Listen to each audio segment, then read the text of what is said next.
আল্লাহর পয়গম্বর বলেন, মালিক আমি কেন খবর নিলাম না?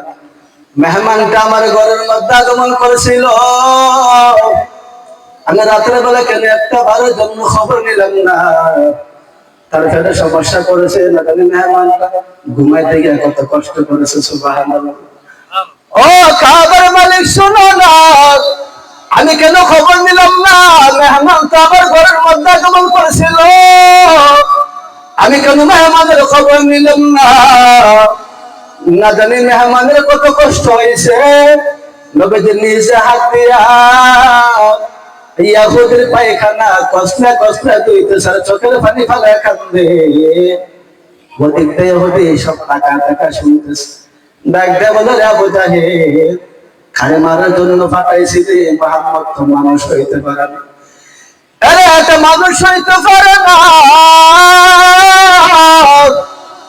আমার ঘরের মধ্যে কত সুন্দর খাবার দিয়েছিল, কত আদর করে আমি রাতের বেলা ঘুম পাড়ায় দিল। আমি ইহুদি নবীর মারতে আসছিলাম, আমি তার ঘরের মধ্যে খাবার খাইলাম, আমার বিছানা সব নষ্ট করে দিয়েছিলাম। মুহাম্মদ গালি দিব তো দূরের কথা, সেটা আমার নির্ভর চিন্তা করতেছে। মালিক মনে হয় মেহমানটা ঘুমাইতে পারে নাই, মনে হয় মেহমানটা বড্ড বড় কষ্ট হয়েছিল। ইহুদি চোখের পানি ফালা কান্দে, ঠিক আরে মারার জন্য ফাঁকাই। ইহুদি আর দেরি করে নাই, সঙ্গে সঙ্গে নবীর দরবারে বলে, ইয়া রাসূলুল্লাহ, আমারে ক্ষমা করে দেন, আসলে মেহমান আপনার ঘরের মধ্যে আগমন করে নেই। ওই যে খাট্টা মেহমান আবু জাহেল আপনার মারার জন্য পাঠাইছিল। ও মা নবী আমার, রাতের বেলা আমি জায়গা যাই, কিন্তু আমি এটা কি দেখতেছি, আপনি একটা গাইলেও তো আমার দেন না, আপনি আমার ক্ষমা করে দিতেন। আমার জন্য আপনি কষ্ট করতেছেন, আমাকে আমার পড়ায় দেন না। ইলাহা ইল্লাল্লাহু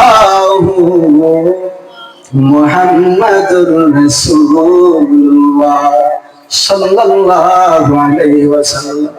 ও ফরদার আম্মা জান, যদি নবী ইহুদি একটা কালিমা তো ইহুদি কিন্তু মুসলমান হইতো না। আমার নবীর দাওয়াতটা দেখা ইহুদি কালিমা পড়ে মুসলমান হয়ে গেছে। এই জন্য গোনা চলতে গিয়ে রাগ হইতে পারে, পুত্রের বউ শাশুড়ি রাগ হইতে পারে, এই জন্য আপনারা ক্ষমা করে দিন। বউ হয়ে আসলে সন্তানকে মাফ করে দিবা, ছোট ভাই বড় ভাইকে মাফ করে দিবা। সমাজের ভিতরে গোলাম চলতে গিয়ে অনেক কিছু হইতে পারে, ক্ষমা করে দিবারে ভাই, সমাজটা আমাদের সুন্দর হয়ে যাবে।